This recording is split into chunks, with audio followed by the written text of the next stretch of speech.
सुनबाई, माझ्या विजयाचं मरण मी प्रत्यक्ष माझ्या डोळ्याने बघितलंय. पण मला एक सांग, दुःख मागून दुःख हा बाप कसा सहन करू शकेल? सुनबाई, जेव्हा मी घरी आलो ना त्यावेळेस तू मूर्छित पडली होतीस आणि मी तसाच उचलून तुला दवाखान्यात घेऊन गेलो. पण सुनबाई, तू आज माझ्या समोर जिवंत उभी आहेस. पण मला एक सांग सुनबाई, हे सारं घडलं कसं? बाबा बाबा, तो आपल्याकडे राहतो ना, तो मोबी नाही आहे, बाबा आहे बाबा. होय बाबा, हो, हे सगळं कारस्थान त्यानेच केलेलं आहे. होय बाबा. बाबा,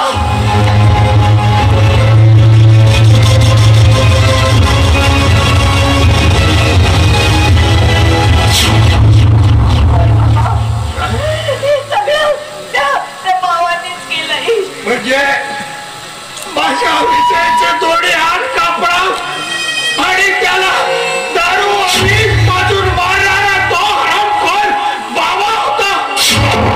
नाही, मी त्याला जिवंत सोडणार नाही, त्याला जिवंत. माझ्यामुळेच घडलंय.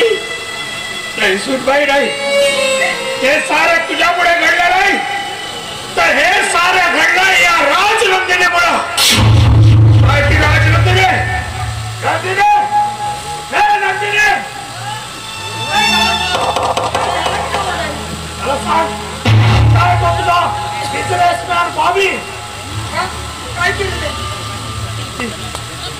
निर्लज्जपणे विचारतेस का? काय केलं त्याला म्हणून? आणि त्याच्याशिवाय असं बेशरमपणे वागायला तुला लाज वाटली नाही? तुला माहित आहे तो भाभी कोण आहे म्हणून? अगं, स्त्रियांची दलाली करणारा तो एक दलाल आहे. आणि एवढंच नाही तर माझ्या विजयाचे दोन्ही हात कापड त्याला दारू वीज पाजून मारणारा तो दलाल होता बाबा. एवढंच नाही तर या घरातील संपूर्ण लोकांचा सर्वनाश करण्यासाठी तो इथं येऊन बसलाय. पण आजपर्यंत त्यांनी मला कसलीही हानी पोचवलेली नाहीये. नंदिनीताई, खरं आहे नंदिनीताई, अहो विश्वास करा. अहो मी खरं सांगते, तो मोबी नाही आहे, तो बाबा आहे बाबा. अच्छा, तुझ्यावर विश्वास करू? बर बर, मला सांग, तो बॉबी नसून बाबा हे तुला कसं माहिती? अहो नंदिनीताई, त्या दिवशी त्यांनी स्वतःच्या तोंडाने सांगितलंय. एवढंच नाही, माझ्या पोटावर मारून माझ्या पोटातल्या बाळाला त्यानं मारून टाकलं. एवढंच नाही, अहो माझ्या बाबांनी त्याला मला विकलं होतं. अरे अरे अरे अरे, खूप वाईट झालं ना.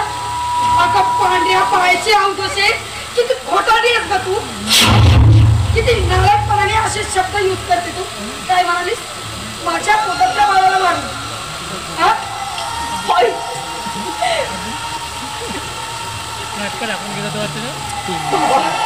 अगं कुठं भेटशील ते पाप. खरं म्हणजे त्या दिवशी तो बॉबी या घरामध्ये आला होता ना, तर तो मला लोणची खाऊन देण्यासाठी आला होता. आणि तू माझ्याबद्दल भलतं सलतं या खेळण्याला सांगितलं आणि यांनी तर माझी लाजच काढली. पण खरं म्हणजे तुझ्या मनात किती पाप आहे ना, आता कळलंच मला. बोलवलं मी त्या बॉबीला, तो आल्यानंतर खरं काय खोटं काय कळलंच मला.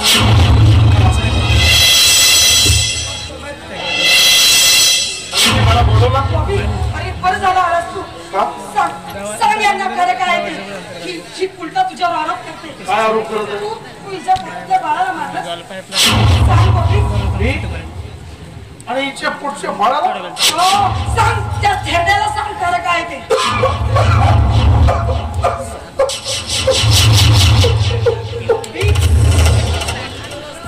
हे देवा,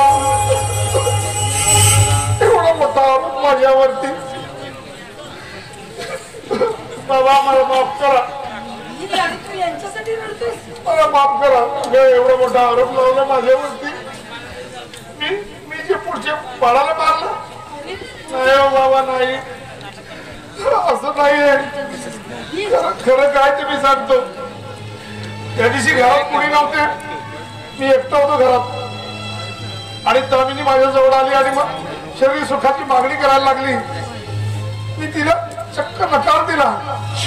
नकार देता तिने मला धमकी दिली, तू जर माझी मागणी पूर्ण नाही केला तर मी पोटच्या बाळाला मारून टाकेन आणि मी तुझं नाव सांगेन म्हणून. पण मी तिच्या धमकीला न जुमानता मी तिथून निघून गेलो, कारण की मी तिला बहीण मानतो.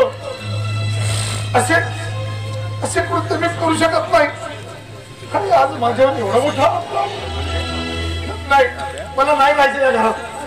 तू एक काम कर, नाही तू या फाईलवर सही करून दे. नाही मला नाही राहायचं. नाही नंदिनी ताई, अहो सही करू नका. अहो फसवतोय, खोटारताय, खोटार. असू दे, तसा ही प्रॉपर्टी मालकी आणि मला चांगलंच माहिती मला काय करायचं.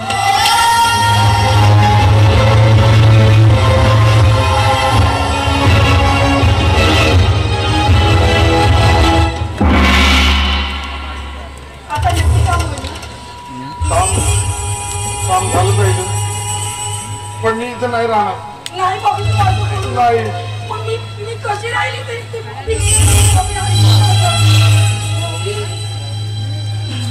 माफ करा बाबा.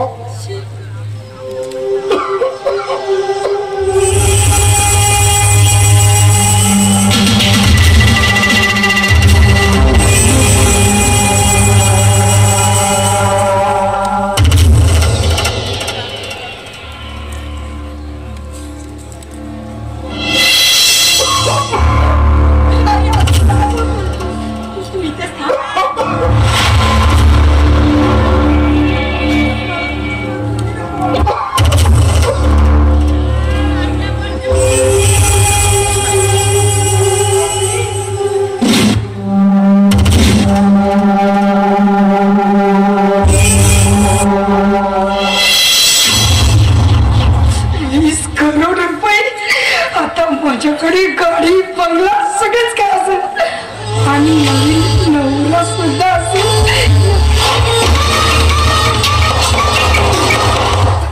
बाबा बाबा, अहो तो जो काही बोलला ना ते सगळं खोटं आहे. बाबा तुमचा विश्वास आहे ना माझ्यावर. मी असं काहीही केलेलं नाहीये. मला माहित आहे सुनबाई, आणि पूर्णपणे तुझ्यावर विश्वास आहे. ही राजनंदिनी आहे, राजनंदिनी. हा गाईला पैशाचा घमंड चढला आहे, म्हणून आज ती त्या सैतानाला सुद्धा साव समजायला लागली आहे. हा सुद्धा पुरी 2 दिवस झाले माझ्या पोटात अंडळ आहे. माझ्यासाठी काहीतरी खाण्याचं घेऊन ये. तुम्ही थांबा, मी आले.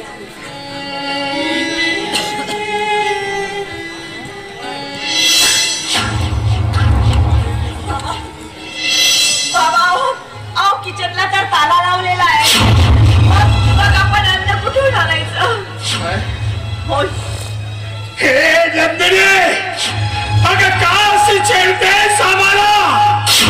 अगं आजपर्यंतच्या संपत्तीसाठी झटलो, अरे कधी तुम्हाला उन्हाचे चटके सुद्धा लागू दिले नाही. आणि माझ्या या हाताने वाहिलेल्या जवळीचे 2 घास सुद्धा मी सुकाळ खाऊ शकत नाही. काय नशिबाचा फेरा आहे. बाबा तुम्ही शांत व्हा. तुम्ही थांबा, मी आलेच. बाबा.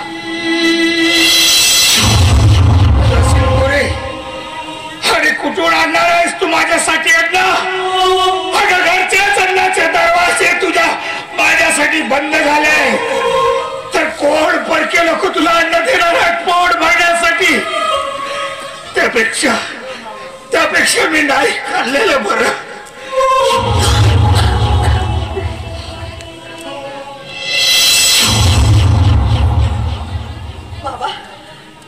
बाबा मी तुमच्यासाठी हे अन्न आणलंय. भात आणि भाजी. सुनबाई, माझ्यासाठी तू कुणाकडे भीक मागायला गेलीस की पदर पसरलीस? नाही हो बाबा, नाही. मी कुणाकडे भीक मागितली नाही.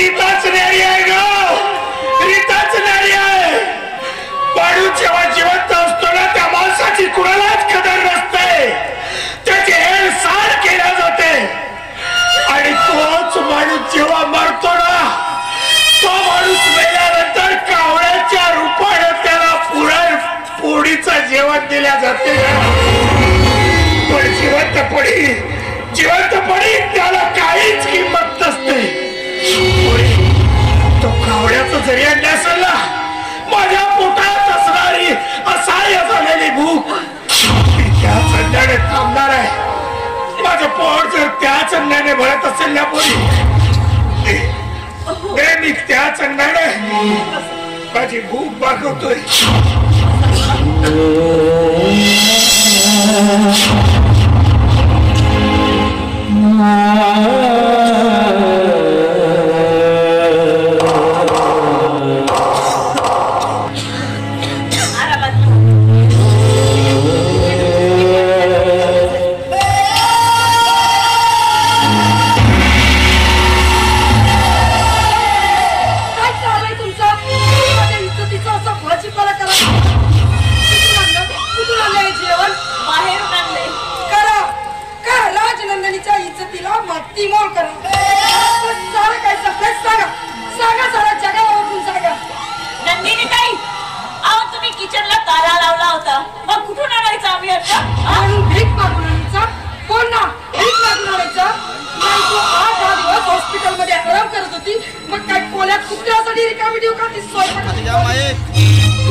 खाल्लंय ना